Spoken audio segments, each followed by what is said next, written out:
Hey, this is Tyrone. Today I'm going to do a story on a rebuttal written by columnist Adam Meister of the Baltimore Examiner on how bandit signs are the spam of Baltimore.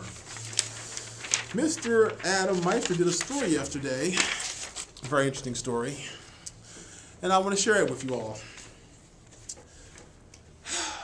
We buy houses signs, the spam of Baltimore. On Sunday, I decided to walk to the corner of Liberty Heights and Okeechobee Terrace, just south of Druid Hill Park, to take a photo of a van covered in Conway family political propaganda that I'd seen on my Saturday afternoon jog. The van had been removed, but on the median at the intersection of Okeechobee and Gwynn Falls was a We Buy Houses sign planted in the ground. I removed the sign and took it back home with me. Here is a photo of the sign.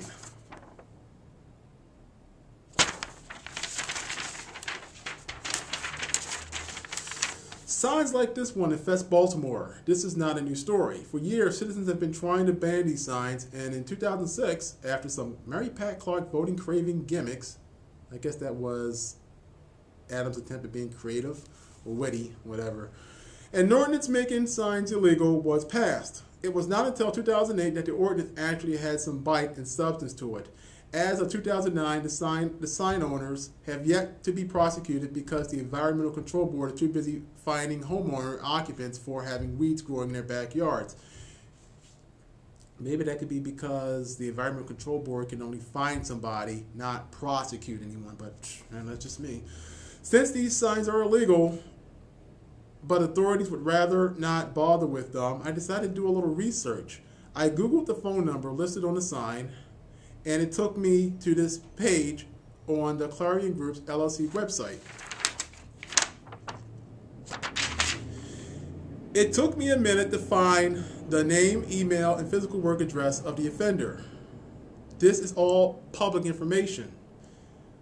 Let me reread that. This is all public information. I think if the city or anyone published an online bandit sign poster list that included the name and address of the offender, then some of these offenders might think twice about littering our streets with these signs. These people thrive on being anonymous, and once their identities are revealed on a large stage, then the game changes. It would also be nice if instead of going after responsible homeowner occupants for petty environmental offenses, that the Environmental Control Board focused on people who are trying to trick homeowners into giving up their homes.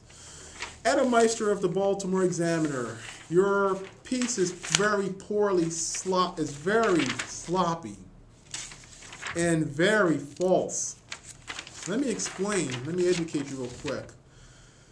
First off, you don't know the first thing about the people who put out bandit signs, the We Buy Houses. They are investors. Investors, since you claim to be a Baltimorean, you will realize that it's investors that are ones that have built up downtown, Federal Hill, Canton, and Fells Point.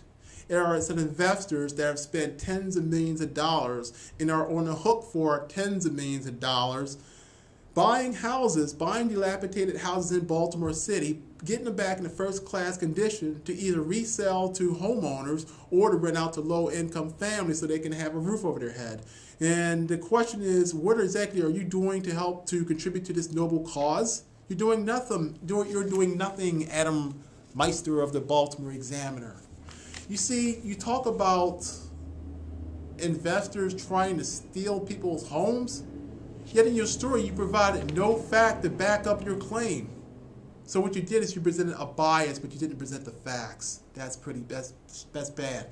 Also, you criticized the Environmental Control Agency, the Environmental Control Board, for not prosecuting. As I said before, the Environmental Control Board sends out citations to offenders, just like if somebody illegally parked and send out citations. They can't be prosecuted because they didn't. Never mind.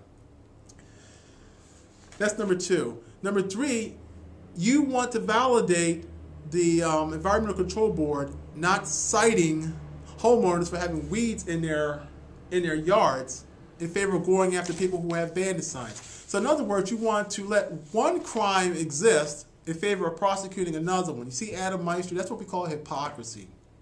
Because if you ever think that the reason why the Environmental Control Board goes after homeowners who have weeds growing in their yards is because it kind of brings down the property values. If they bring down the property values, then guess what? That means that the assessed value of the house has to come down.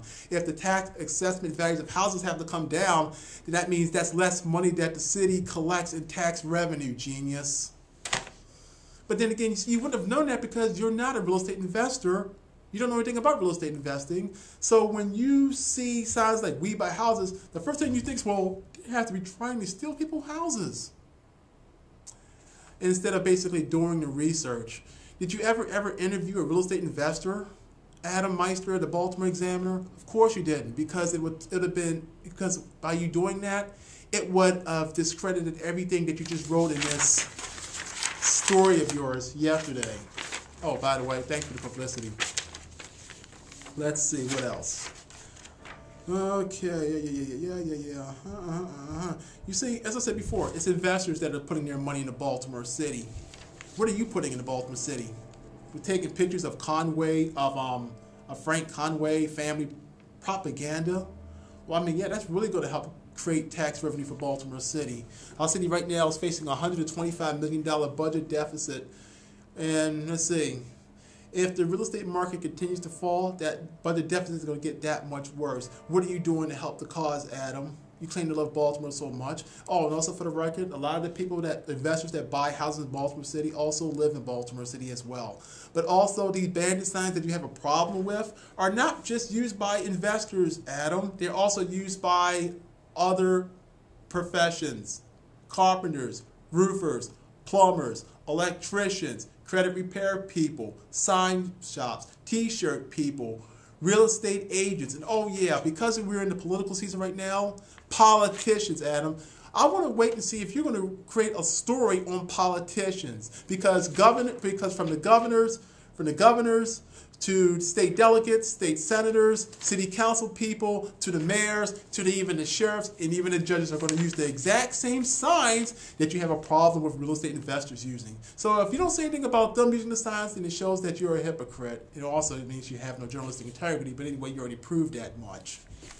So what did I leave out? I just want to make sure I cover all the bases before I close out on this. Oh yeah.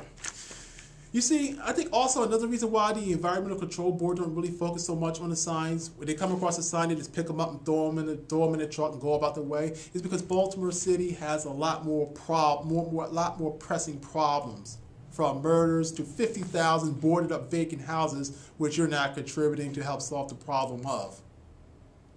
So, if you want to find out what real estate investors do, hey, just give me a holler. Matter of fact, I sent you several emails. I haven't yet to hear back one response. I think I know why. Because I would pretty much discredit everything you wrote. Real estate investors are not the problem of Baltimore City. If anything, they're the saviors of Baltimore City. Matter of fact, you should be calling up the people who buy houses and thanking them for actually putting their money on the line in a vision to help revitalize Baltimore. But you wouldn't do that because it would be too much like right and be like common sense. Right, Adam Meister of the Baltimore Examiner?